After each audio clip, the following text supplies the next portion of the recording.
샬롬, 사랑하는 성도 여러분, 참 좋으신 우리 하나님께서 오늘도 귀하고 복된 하루를 허락해 주셨습니다. 그리고 첫 시간을 이렇게 예배로 불러주셨습니다. 우리 하나님의 은혜와 사랑이 넘치는 하루가 될 줄로 믿습니다. 다 같이 믿음을 가지고 겸손한 마음으로 기도하며 오늘 새벽 예배를 시작하도록 하겠습니다. 다 같이 기도하겠습니다. 사랑과 은혜가 풍성하신 존귀하시고 참 좋으신 하나님 감사합니다. 지난밤도 우리 주님께서 함께하여 주시어서 편안한 밤, 회복되는 밤이 되게 하시고 이렇게 첫 시간 주님 앞에 나와 예배드리게 하여 주시니 감사합니다. 하나님, 우리의 삶이 예배인데 우리가 하나님을 망각하고 살 때가 얼마나 많은지요.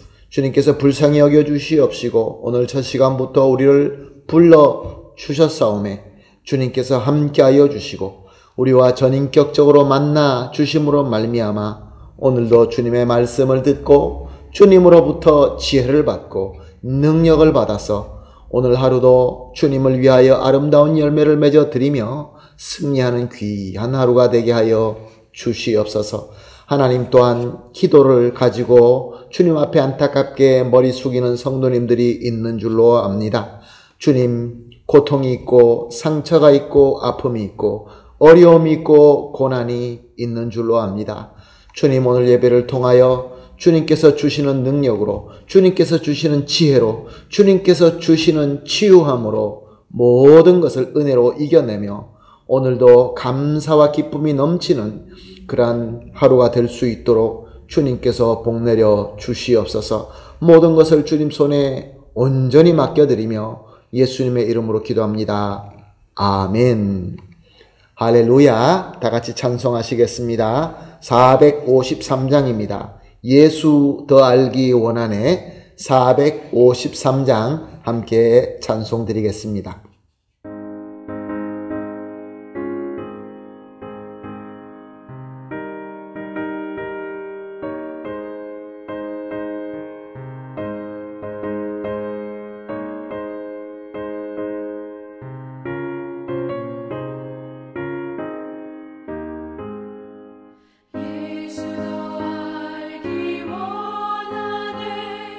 그 넓은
아멘. 할렐루야. 감사합니다. 오늘 말씀 봅니다. 함께 보실 말씀은 요한복음 15장 26절과 27절 말씀입니다. 요한복음 15장 26절 27절 말씀 함께 보시겠습니다. 내가 아버지께로부터 너에게 보낼 보혜사 곧 아버지께로부터 나오시는 진리의 성령이 오실 때에 그가 나를 증언하실 것이요 너희도 처음부터 나와 함께 있었으므로 증언하느니라. 아멘. 계속해서 예수님께서 제자들과 마지막 유월절 만찬 그 자리에서 말씀하신 내용을 보며 은혜를 나누고 있습니다. 예수님께서는 제자들에게 특별히 예수님의 계명을 지키면서 주 예수 그리스도 사랑 안에 거하라 라고 말씀하시며 그럴 때에 하나님께서 원하시는 좋은 열매를 맺을 뿐만 아니라 그들이 기도하는 기도를 하나님께서 들어주신다 라고 말씀을 하십니다. 그렇지만 또한 제자들에게 이제 예수 그리스도 사랑 안에 거하면서 세상에 속할 것을 거부할 때에 세상은 예수님께 한 것처럼 제자들에게도 미워할 것이며 박해할 것이다 라는 말씀도 해 주십니다. 자, 한번 우리가 생각해 보십시다. 제자들이 가장 믿고 의지하는 분은 예수님이십니다. 그런데 예수님께서 이제 하늘나라로 승천하시고 더 이상 육체로 함께하지 않으신다 라고 말씀하시면서 세상이 저들을 미워하고 박해할 것이다 라고 하시니 저들 마음은 어떻겠습니까? 예수님을 눈에 안 보이니까 누구를 믿고 이 험하고 고통스러운 세상에서 저 미움과 박해를 이겨내며 주님께서 맡기신 사명을 감당할 수 있겠습니까? 요한복음 14장 16절은 이렇게 기록되어 있습니다. 예수님의 말씀이죠. 내가 아버지께 구하겠으니 그가 또 다른 보혜사를 너에게 주사 영원토록 너희와 함께 있게 하리니. 예수님께서는 이미 여러 번 제자들에게 자신이 아버지께로 돌아갈 것이며 그렇지만 저들을 버리는 것이 아니라 항상 함께 있을 것이다 라고 말씀하시면서 성부 하나님께 예수님께서 구함으로 말미암아 저들을 도울 보혜사 성령님이 영원토록 오셔서 함께 하실 것이다 라고 약속해 주신 것입니다. 오늘 우리가 본 26절 말씀도 같은 맥락의 말씀입니다. 내가 아버지께로부터 너에게 보낼 보혜사 곧 아버지께로부터 나오시는 진리의 성령님이 오실 때에 그가 나를 증언하실 것이요. 즉 예수님께서 제자들과 영원히 함께 하신다는 그 말씀의 뜻은 성령님께서 오시는데 영원히 오신다는 말씀이지요. 예수님으로 말미암아 성부 하나님께로부터 또 다른 보혜사가 오셔서 저들과 영원히 함께 하신다 그런 말씀입니다. 예수님은 육체로 오셨습니다. 그러므로 시간과 장소에 제한이 있는 상황에서 제자들과 함께 하셨습니다. 그러나 예수님께서 이제 구원사를 다 이루시고 난 이후에 성령께서 오시게 되면 이 모든 이 시간과 장소에 그러한 장애를 다 뛰어넘고 한계를 뛰어넘고 저들을 함께 도우는 그러한 하나님으로 함께 하실 것이다 라는 말씀입니다. 그런데 예수님께서 이 성령님을 보내시는데 또 다른 보혜사를 보내겠다라고 말씀하신 것을 우리가 집중해서 보아야 될 필요가 있습니다. 보혜사. 우리 한국 성경에는 보혜사라고 되어 있는 이 단어가 원어로서는 파라클레토스라는 말입니다. 헬라어이죠. 이 뜻은 참 여러 가지 뜻이 함께 포함되어 있는 그러한 낱말입니다. 대언자이기도 하고 변호사, 중재자, 협조자, 대변자, 그리고 또 위로자 이런 여러 가지 뜻이 포함된 그러한 단어입니다. 그런데 이 단어를 성경을 여러 언어로 번역할 때에 그 나라의 언어마다 이 모든 뜻이 다 포함해서 표현할 수 있는 한 단어가 없기 때문에 각 그 언어의 문화와 형편에 따라서 적절하게 어떤 성경은 보혜사, 그리고 어떤 성경을 보게 되면 협조자, 보호자, 위로자, 상담자, 돕는 자 등등으로 다양하게 번역한 것을 볼 수 있습니다. 가스테냐노 성경을 보게 되면 위로자, 콘솔라도리라고 번역되어 있습니다. 라틴어 불가타 버전을 보게 되면 이 원래 파라클레토스라는 헬라어를 그대로 소리대로 음력하여서 파라클레투스라고 기록한 것을 볼 수 있습니다. 여기서 우리가 중요하게 보아야 될 것은 이 많은 그 사역을 섬기시는 이 보혜사가 또 다른 보혜사라고 말씀하셨다는 것입니다. 이건 무엇을 의미합니까? 이미 보혜사가 계시는데 이제 그 보혜사 대신에 또 다른 보혜사로 오신다, 그런 말씀입니다. 자, 그렇다고 한다면 이미 오셔서 제자들을 돕고 보호하고 위로하고 인도하고 중보하는 보혜사는 누구이십니까? 그렇습니다. 우리 주님 예수님이십니다. 그렇기 때문에 성령님께서 오시는 것은 예수님과 똑같은 그 사역을 섬기는 그러한 하나님이 오신다, 그런 말씀입니다. 성자 하나님 예수님은 성부 하나님으로부터 오셔서 우리에게 구원하시는 보혜사로 오셨습니다.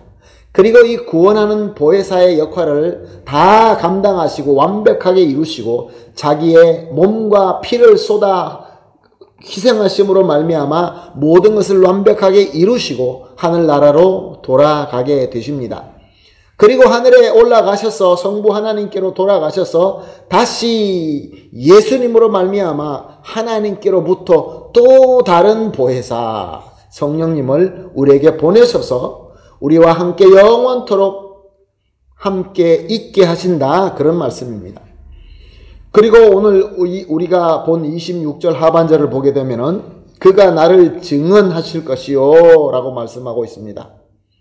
자, 이 또 다른 보혜사 성령님께서 오실 때 예수님께서 하신 것처럼 제자들과 함께하고 인도하고 보호하고 중재하면서 모든 것을 섬기지만 그 중에서 이 성령님께서 하시는 사역 중에서 가장 중요한 사역이 뭐라고 말씀하십니까? 예수 그리스도를 증언하신다, 그런 말씀입니다.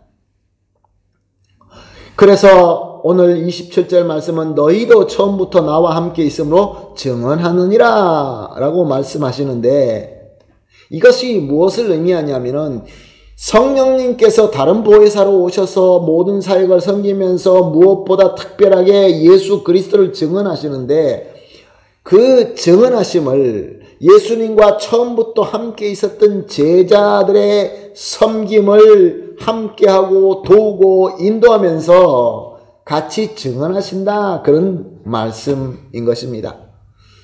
그러므로 사랑하는 성도 여러분, 예수님께서는 이제 모든 사역을 마치시고 승천하면서 제자들에게 무엇라고 말씀하셨습니까? 사도행전 1장 8절에는 이렇게 기록되어 있습니다. 오직 성령이 너에게 임하시면, 성령님께서 오신다는 거죠. 너희는 권능을 받아, 성령의 권능을 받아서 예수 그리스도를 증언할 수 있는, 증인이 될 수 있는 그 권능을 받아서 예루살렘과 온 유다와 사마리아와 땅 끝까지 이르러 내 증인이 되리라 라고 말씀하신 것입니다. 사랑하는 성도 여러분, 예수님의 말씀대로 성령님은 오셨습니다. 그리고 제자들은 권능을 받고 땅 끝까지 예수님의 증인이 되었습니다. 그리고 예수 그리스도의 제자를 이어나가는 저와 여러분, 예수님께서 우리에게 이미 은혜를 주셔서 하나님의 자녀와 예수 그리스도와 함께 하나님의 상속자가 된 저와 여러분, 그리고 예수 그리스도의 몸된 교회가 해야 될 것이 무엇입니까? 이미 오신 성령님의 인도하심에 따라 예수 그리스도와 예수 그리스도의 복음을 우리가 증언해야 되는 것입니다. 할렐루야. 오늘 본문 말씀을 통하여 우리가 깨달을 수 있는 것이 참 많이 있습니다. 그런데 그 중에서 몇 가지를 꼭 우리가 짚고 넘어가고 이것은 평생 동안 우리 믿음의 기본이 되기를 예수님의 이름으로 부탁드리며 축복합니다. 오늘 말씀을 통하여 우리가 깨달을 수 있는 가장 메인 포인트는 성부 하나님과 성자 예수님과 성령님은 한 유일하신 하나님이시다라는 것입니다.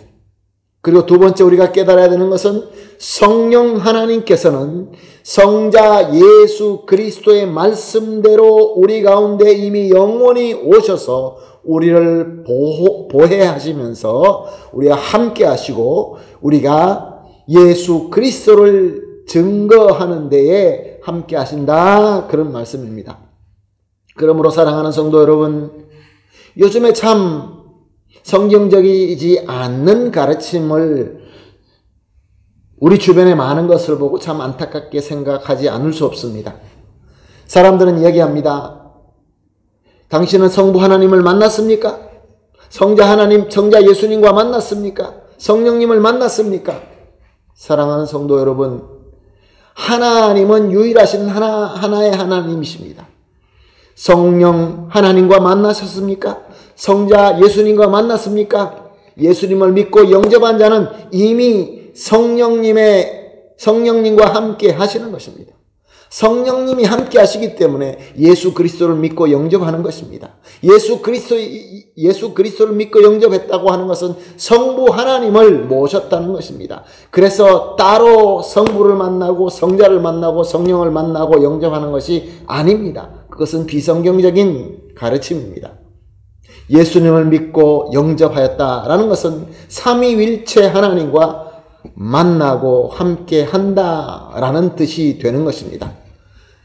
성령 예수님을 믿고 하나님을 알고 하나님을 모시고 성령과 충만한 자의 그 증거가 무엇입니까? 오늘 본문 말씀을 통해서 우리가 깨닫는 것은 예수 그리스도와 예수 복음을 증거하고 예수님의 증인으로 산다는 것입니다. 사랑하는 성도 여러분, 아무리 외치고 아무리 거룩하게 보인다 할지라도 예수 그리스도와 복음을 증거하고 증인이 되지 않는다고 한다면 그 믿음은 의심해 볼 필요가 있다고 생각합니다. 사랑하는 성도 여러분, 예수님을 믿고 영접하셨습니까? 성령님을 이미 모셨습니다. 성령님을 이미 모셨습니까? 성부 하나님과 한 몸이 되어서 성부 하나님께 언제든지 예수 그리스도의 이름으로 아버지라고 나아갈 수 있는 권세와 복이 주어진 것입니다. 믿으시길 바랍니다.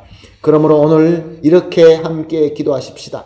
첫 번째 기도로 우리의 하나님은 성부와 성자와 성령의 삼위일체 하나님이시며 영원히 우리와 함께 하심을 믿고 감사를 드립니다. 감사의 기도입니다. 이 믿음 아무나 가질 수 있는 것이 아닙니다. 하나님의 은혜입니다. 두 번째로 또 다른 보혜사로 오신 성령님과 함께 예수님과 예수님의 복음을 증거하게 하여 주시옵소서. 그리고 세 번째 마지막으로 우리는 예수님과 복음의 증인입니다. 그러므로 그 증인답게 합당한 삶을 살 수 있도록 능력과 권세를 주시옵소서. 이렇게 세 가지를 합심하여 기도하시고 개인적으로 기도하시고 오늘도 성삼위 하나님 함께 하심으로 승리하고 열매 맺는 귀한 하루가 되시기를 예수님의 이름으로 축복합니다. 아멘. 할렐루야. 다 같이 기도하겠습니다.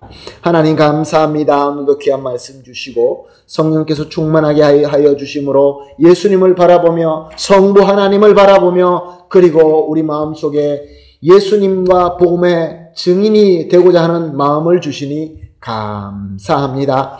또 다른 보혜사로 오신 성령님과 함께 이제 예수님과 예수 그리스도의 복음을 증거하는 성도가 되게 하여 주시옵소서. 또한 예수님의 복음의 증인으로서 합당하게 살 수 있도록 인도하여 주시옵소서. 감사하며 예수님의 이름으로 기도합니다. 아멘.